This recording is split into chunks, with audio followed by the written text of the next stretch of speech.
नमस्कार, मी अमित मराठे. 15 ऑगस्ट स्वातंत्र्य दिनाच्या सर्वांना शुभेच्छा.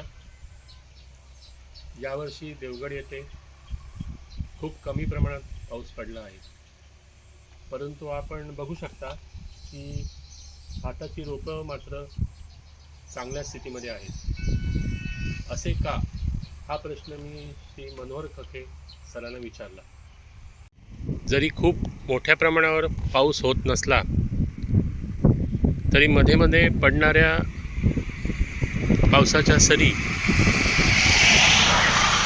या पाण्याचा शिडकाव करत असल्यामुळे तेवढा पाऊससुद्धा पुरेसा ठरतो.